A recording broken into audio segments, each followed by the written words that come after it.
Bonjour à tous et bienvenue dans votre émission. En raison de l'échouage massif des algues sargasses sur nos côtes, nous recevons par téléphone Monsieur Jérôme Roch, directeur régional de l'ADEME Guadeloupe. Monsieur Roch, bonjour. Pouvez-vous nous rappeler ce que sont les sargasses et d'où elles proviennent?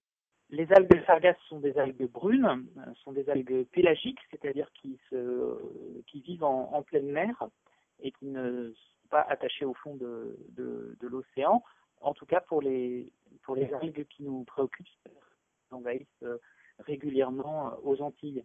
Ce sont des algues qui sont flottantes, qui ont des flotteurs et qui se reproduisent par bouturage. Donc c'est des algues qui viennent qui, on va dire, se reproduisent au large du Brésil et qui régulièrement remontent vers la Caraïbe. Généralement, elles stationnent devant les grands fleuves brésiliens et on soupçonne que les nutriments, donc la nourriture qui vient des grands fleuves brésiliens, nourrit ces sargasses et provoque une prolifération de ces algues. Et c'est donc cette prolifération qui, bien sûr, vient nous embêter depuis quelques années aux Antilles.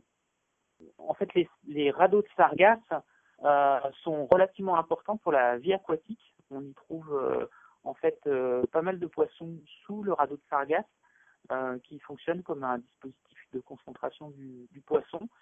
Donc c'est un milieu vivant qui vient effectivement nous embêter quand il y a une prolifération massive, mais qui est aussi un refuge pour la faune aquatique. Merci. En quoi constitue-t-elle une menace pour notre environnement et pour notre santé? Alors en fait, depuis 2011, on a eu des échouages épisodiques de grands radeaux de sargasses qui sont arrivés sur les Antilles, toute la Caraïbe et même jusqu'au golfe du Mexique.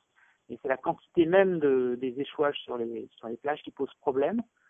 Elle pose problème en particulier par la décomposition des algues, puisque la décomposition, au bout de 48-72 heures, émet un gaz irritant pour les voies respiratoires et les yeux, qui est le sulfure d'hydrogène, le fameux H2S. Et à haute dose, le H2S peut réellement provoquer la mort, même si, bien sûr, en tout cas aux Antilles, on n'est jamais arrivé à ces extrémités-là. C'est aussi un gaz, le H2S, qui peut être corrosif et qui tue les appareils électriques et électroniques et sur certains littoraux de Guadeloupe, certaines personnes en ont fait la dure expérience avec leurs appareils qui sont tombés en panne les uns après les autres.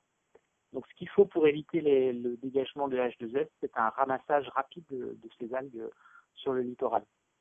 Merci. Quelle a été la stratégie de lutte contre la prolifération de ces algues? Et surtout, quelle a été la participation de l'ADEME? En fait, depuis 2015, il y a eu la signature d'un protocole entre l'État et les collectivités et l'ADEME y a participé. En fait, ce sont d'abord les communes et les intercommunalités qui sont en première ligne. Elles ont mis en place des systèmes de ramassage, en particulier avec des brigades vertes. Et puis elles ont acheté du matériel qui a été en particulier financé par l'État. On essaye aussi d'améliorer la détection et le suivi des radeaux de sargasses depuis le Brésil. Donc il y a un bulletin qui est émis assez régulièrement par l'ADEAL sur le site internet de l'ADEAL. Nous, du côté ADEME, en fait, on a lancé un appel à projet sur la collecte performante et la valorisation possible des algues. Donc on a déjà testé du matériel sur les plages pour voir quels effets ils avaient et si on pouvait davantage mécaniser. Et puis on a lancé des études pour essayer de valoriser ces algues, que ce soit alors en agriculture, essayer de les composter ou les utiliser comme engrais, pour essayer d'en faire pourquoi pas de la nourriture animale, pour essayer pourquoi pas aussi d'en faire du bioplastique ou même aussi du gaz méthane pour produire de l'énergie.